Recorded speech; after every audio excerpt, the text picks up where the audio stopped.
అమ్మఒడి అందుకున్న 53 లక్షల మంది తల్లులకు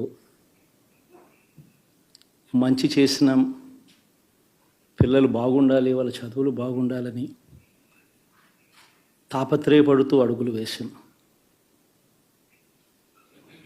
మరి అక్క చెల్లెమ్మల ఓట్లు ఏమయ్యాయో తెలీదు. 66 లక్షల మంది అవ్వాతాతలకు, వితంతులకు, వికలాంగులకు గతంలో ఎప్పుడు జరగని విధంగా మంచి చేశాం. వారి కష్టాల్లో తోడుగా ఉంటూ, వారి కష్టాన్ని అర్థం చేసుకుంటూ, వారి ఇంటికే పంపించే వ్యవస్థను సైతం తీసుకొస్తూ, గతంలో